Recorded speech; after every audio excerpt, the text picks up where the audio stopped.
여러분 안녕하십니까? 백운기입니다. 어제 부처님 오신 날 잘 쉬셨습니까? 잘 쉬셔야 됩니다. 아쉽게도 이제 평일에 쉴 수 있는 공휴일은 추석 연휴밖에 없습니다. 현충일, 광복절, 크리스마스 다 토요일 아니면 일요일입니다. 힘 빠지게 해드려서 죄송합니다만 주말을 더 소중하게 생각하면서 열심히 살아봅시다. 오늘 뉴스와에도 먼저 국민의힘이 요즘 전당대회를 앞두고 초선 또 신예들의 돌풍으로 열기가 달아오고 있는데요. 최고위원 출마를 특이하게 알린 분이 한 분 있습니다. 국민의힘 이영 의원을 모시고 얘기 나눠보겠습니다. 어서 오십시오. 네, 안녕하세요. 반갑습니다. 네. 오늘 최고위원 출마 선언 하셨다고요? 네, 했습니다. 예. 네.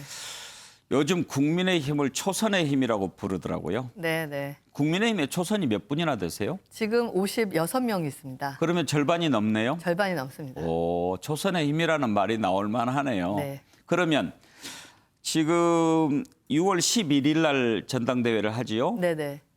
대표를 뽑고 최고위원을 따로 뽑습니까? 같이 그 자리에서 결정을 할 예정입니다. 그러니까 대표는 대표 출마하고 네네. 최고위원은 최고 출마하는 거죠? 네, 네. 다릅니다. 예. 최고위원은 몇 분 뽑습니까? 4명 뽑습니다. 예. 그런데 현재까지는 9명이 지금 출마 선언을 하셨고 네. 더 할 수 토요일까지죠? 등록이. 네, 네. 더 하실 분도 있을 것 같습니까? 저 같은 경우도 긴 고민 끝에 예. 월요일 날 오후에 결정을 내린 케이스이기 때문에 예. 아무도 안 계신다라고는 말씀 못 드릴 것 같습니다. 네. 그러면 한 분 더 나온다고 잡고 10분 중에 4명. 네. 경쟁률이 만만치 않을 것 같은데 자신 있으신가요? 아니, 저 같은 경우는 출마를 할 것이냐 말 것이냐에 대한 고민을 굉장히 심하게 했고요. 예. 이제 열심히 하는 거 외에는 없습니다. 예. 네, 뭐 그 결과에 대해서 생각하는 건 저 벤처 출신인데 예. 벤처 DNA상 안 맞다고 생각합니다. 네. 지금 초선 의원이시잖아요. 네네. 비례대표시고 네. 1년 좀 넘게 의정활동 하셨기 때문에 네네. 아는 분은 알지만 모르는 분들도 꽤 많을 것 같습니다. 네. 이영은 어떤 사람이다. 네. 짧게 한번 소개를 해 주신다면? 네, 저는 카이스트에서 최초로 암호학이라는 학문을 전공하고 제 전공을 살려서 데이터 보안 회사를 설립해서 벤처 기업인으로 20년을 살았습니다. 네. 그리고 작년에 국민의힘 비례대표로 국회에 입성을 했고요. 국회에서 ICT 벤처인으로 국민의힘에선 유일하고요. 또 국회 전체적으로도 이공계열 수가 예. 거의 없기 때문에 눈에 띄는 예. 이공계열 전문 의원입니다. 그러면 나 이영은 IT 전문가다. 네, 이렇게 정리할 수 있겠군요. 네, 맞습니다. 그래서 그런지 오늘 출마 선언을 좀 특이하게 하셨더라고요. 네, 네. 뭐 이렇게 드론을 날리셨다면서요? 네, 네, 네. 저희가 영상을 준비를 했는데 네. 한번 같이 보면서 얘기를 할까요? 네. 예. 오늘 출마 선언하는 장면이죠. 그런데 지금 날아다니는 게 드론입니까? 네, 네, 네, 네. 왜 저걸 띄우셨어요? 사실 드론을 갖고 무엇을 하는 것이 드론에 매달려 있는 게 뭡니까? 제 오늘 출마 선언문입니다. 네. 드론 몇 대 띄웠습니까? 지금 소통관이 규모가 있어가지고 예. 제가 한 대 띄웠는데요. 조만간 좀 여러 대를 띄워볼 생각입니다. 네. 그럼 저걸 기자들한테 이렇게 전달을 해주고 돌아왔습니까? 아니, 저한테 선언문을 준 거고요. 아. 선언문을 정확히 주고 예. 옆에 예쁘게 예. 제가 낭독을 끝날 때까지 저와 함께 했습니다. 드론을 누가 띄웠는데요? 저희 보좌관이 띄웠습니다. 지금 조정 중이고요. 예. 네네. 근데 저 드론이 자꾸 떨어지려고 그래요. 이게 실내가 너무 작아가지고 저희가 소형 드론을 띄웠는데요. 제가 이 출마 선언문이 꽤 많아서 장수가 예. 무게를 이기지 못했던 겁니다. 그래서 다음번에는 좀 공간이 넓으면 예. 좀 용량이 큰 드론을 준비할 생각입니다. 기자들 반응이 좋았지요. 이게 밖에서는 일반적인데요. 예. 재밌는 게 문과 천국인 국회에서만 감탄을 자아내는 상황이었습니다. 네, 근데 저 드론 이름을 영맨이라고 지었어요? 네, 영맨입니다. 영은 젊다는 뜻도 있고 이영 의원 이름의 영도 될 거고. 네. 근데 왜 맨이에요? 보이거든요. 저희가 그냥 보이로 지었습니다. 영보이. 영보이. 예. 네. 아주 특이하고 재미있습니다. 상징적으로 이영 의원을 이렇게 보여줄 수 있는 그런 출마 선언인데 네. 왜 최고위원이 돼야 되겠다 이렇게 마음을 먹으셨나요? 제가 국회 와서 깜짝 놀란 것이 국회에는 90% 이상이 문과 출신 분입니다. 예. 국회의원분들도 그러시고 보좌진도 그러시고 그다음에 정치부 기자도 모두 다 문과생이시고 당직하시는 분들도 다 문과생이십니다. 많지요. 네, 그러다 보니까 이미 국회 밖에서는 문과, 이과도 전공도 없어지면서 융합과가 많이 생기고 있지 않습니까? 예. 그리고 산업계도 예체능 하시는 예술 분야까지 흡수해서 어떤 생산적인 결과물을 내려고 하는데 국회만은 너무나 문과 위주입니다. 그래서 제가 디지털 정당 위원장을 1년 동안 맡으면서 당 내의 디지털화, 데이터화 이런 것들을 굉장히 많이 추진을 했는데 실제 동력을 받기가 힘들었습니다. 그래서 우리 당을 위해서도 그렇고 대한민국 정치의 변화를 위해서도 그렇고 조금 더 권한 있는 자리에 들어가서 국회의 디지털화를 선도해야겠다. 그리고 그 선도된 만큼 대한민국의 미래도 견인하는데 많은 의원님들이 이쪽 분야에 깨어나실 것 같아서 용기를 냈습니다. 정당의 디지털화, 국회의 디지털화. 듣기에는 요즘에 하도 이제 디지털 하니까 그럴 것 같다 하는데 알기 쉽게 이것을 이렇게 바꾸는 것이 정당의 디지털화의 한 예다라고 상징적으로 보여줄 수 있는 게 있다면 뭘까요? 아주 쉬운 예가 하나 있는데요. 이 사실을 말씀드리면 좀 창피하기도 한데 국회는 대부분 팩스나 문자로 일을 합니다. 그래서 팩스로 일을 한다는 부분에 빨간 줄 쳐줘야 되는 상황입니다. 그래서 예를 들면 의원들이 의원총회를 할 경우에 저희는 문자로 받고요. 그다음에 문자로 끝나는 것이 아니라 당직자들이 해당 보좌진들한테 전화를 합니다. 의원님 출석 체크를. 그리고 출석 체크가 되었는지를 수시로 합니다. 열릴 때까지요. 너무나 많은 리소스들이 의미 없이 소진되고 있습니다. 내일 국민의힘에서 발표할 예정인데요. 이제는 앱을 하나 키시면 의총에 참석하시겠습니까? 라고 팝업창이 뜹니다. 그러면 출석을 누르시든가 불참일 경우에 지역, 상임위 이렇게 몇 개를 클릭하시면 바로 당직으로 가서 이제 더 이상 불필요한 일에 저희 보좌진들이랑 당직자들이 시간을 쓰는 일을 줄일 수 있습니다. 그거를 이 의원께서 만드신 겁니까? 네, 그렇습니다. 작년에 들어와서 깜짝 놀랐습니다. 세미나를 하면 포스터가 보통 국회에 오시면 굉장히 많이 걸려 있거든요. 저도 그냥 그 포스터를 보고 이런 세미나가 있겠구나 하고 끝났는데 그 포스터가 다 컬러거든요. 근데 그것을 다 팩스로 300분의 의원들한테 보낸답니다. 그러면 그게 흑백으로 들어오거든요. 흑백으로 들어온 것이 또 제대로 도착했는지를 전화로 일일이 확인해야 되는 것이 국회 관행이라고 합니다. 예의고. 저는 일을 하는 건지 뭘 하는 건지 이런 일을 줄여야 되지 않을까. 특히 저희 국민의힘 같은 경우는 지금 101분이시거든요. 수가 적을수록 도구를 이용하지 않으면 이길 수 없다라는 생각에 작년부터 개발을 시작했습니다. 그 정도일 줄은 몰랐습니다. 제가 국회를 출입하면서 취재를 했던 시절이 한 30년 전인데 그때 그랬거든요. 지금도 그렇게 하고 있다는 지금도 거죠? 지금도 그러고 있습니다. 부끄럽네요. 미국은 어떻게 해요, 그러면?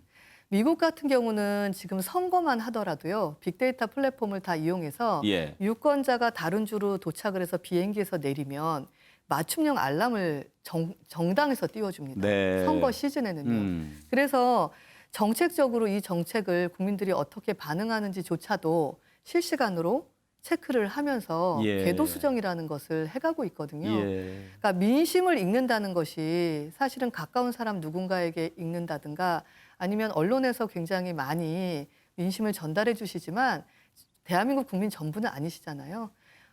기술이 발달할수록 정치권은 국민이 무슨 생각을 하고 계시는지 무엇을 원하시는지 직접적인 소통을 할 수 있는 채널을 보유해야 합니다. IT 전문가 이영 의원께서 이제 국민의힘 디지털 위원장 맡고 계시고 또 그런 노력들을 하니까 많이 변화가 있을 것 같습니다. 이번에 출마하시면서 선거는 과학이고 대선은 데이터 전쟁이다. 이런 말씀을 하셨더군요. 선거는 과학이고 이해가 되고 대선이 데이터 전쟁이 될 것이다라고 하는 네네. 분이 좀 꽂히던데 네네. 왜 그렇게 될 거라고 생각하십니까? 저는 대선이 데이터 전쟁이자 사이버 전쟁이라고 생각을 네. 합니다. 데이터 전쟁이라는 부분은 뭐냐면 예전에 더불어민주당에서 먼저 시도를 하셨는데요. 지역별로 이 유권자들의 이동 상황을 한번 파악을 했습니다. 파악을 했는데 어떤 유권자들이 이게 자주 가는 길목이 있었는데 그쪽에 길이 없었습니다. 그러니까 사람의 속성은 이쪽에서 저쪽으로 옮겨가고 싶으나 도로는 깔려 있지 않았다는 거거든요. 그래서 그때 그 지역의 후보분이 여기에 길을 놓겠다라는 걸 공약으로 제시하셨습니다. 아하. 그럼 국민들은 그 유권자들은 가장 원하는 것을 제시해주는 정치인을 아무래도 뽑지 않겠습니까? 예. 그런 것처럼 이제는 민심이 어느 방향으로 가고 있는지 무엇을 원하는지에 대해서 상상이나 대화가 아니라 실제로 데이터에 기반해서 해야 하고요. 이번에 서울, 부산 보궐선거 때 제가 어떤 것을 했냐면 그 서울과 부산에 다 합쳐서 200분의 그 사이버 팀을 만들었습니다. 예. 그래서 카드 뉴스나 유튜브 방송을 실시간으로 어떤 분이 접촉을 하게 되든 그걸 다 사이트에 올렸고요.